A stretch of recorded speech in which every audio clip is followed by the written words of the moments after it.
Hey everybody, DeLong Shot Signatures here. This is episode 4 of my 2024 TTM returns, and we are starting off this week with 6 successes. We've got an active hockey player, some college coaches, and a former NFL punter that came in today.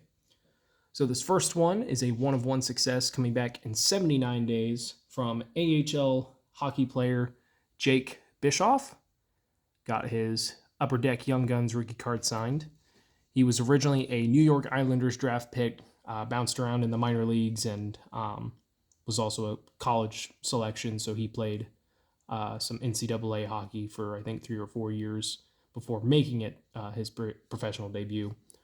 Ended up on the Golden Knights and played 4 games for them a few years ago. Has since remained in the AHL, but he is currently the captain of the Henderson Silver Knights. So very cool to get that one, especially on his rookie card. Next, we have 3 college basketball coaches. All of these came back in the same amount of time. So first one is a 2-of-2 in 17 days from New Mexico women's coach Mike Bradbury.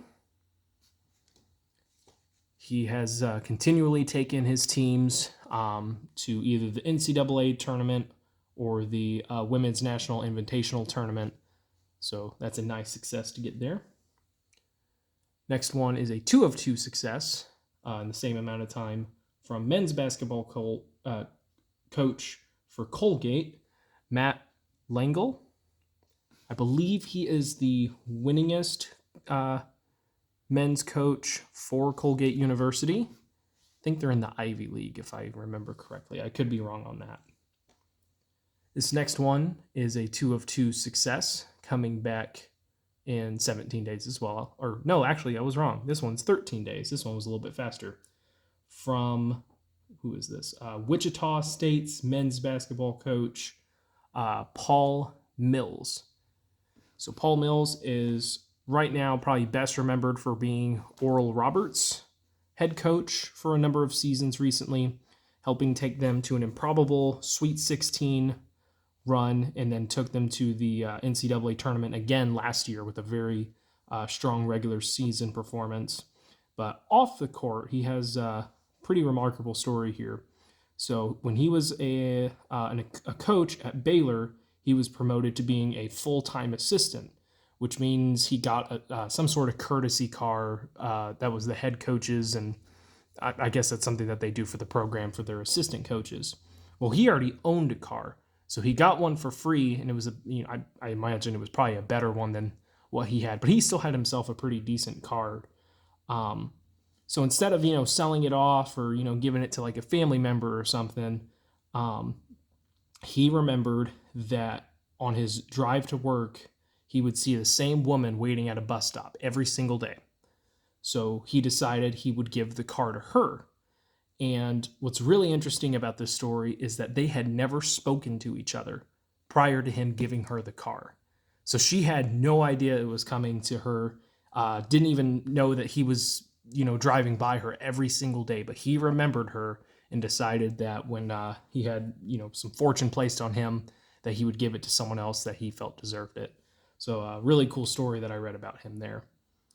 I guess he's also a big fan of the movie Hoosiers and can recite like almost the entire movie by memory. So interesting guy here. Then we have a college football coach. This guy is going to be taking on his first head coaching position at the college level. This is a 2-of-2 success in 17 days from the new Syracuse head coach, Fran Brown. He signed on the back of the photos. He was most recently the defensive backs coach for the University of Georgia. Won one national championship with the team, I think. I don't think he was part of both of them. I know he was part of at least one. And he has connections to South Jersey, which helps out pretty close to Syracuse and everything. It also said on his Wikipedia page that he was a member of the Cincinnati Bengals for 2 years. I don't know if that was as a practice squad member, but I couldn't find anything else to verify that.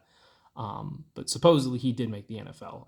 I just can't find anything to verify that. Last one here, like I said, is a punter return. This is part of my own research, so pretty cool to get this one back. This is a 2 of 2 success in 17 days from former NFL punter, CFL punter, and Super Bowl champion John Ryan. John Ryan is actually in the news right now because he was very displeased with the way the Seahawks celebrated their last game of the season. As you guys know, I think the Seahawks won their game, but ultimately were knocked out of the playoffs with the Green Bay Packers winning.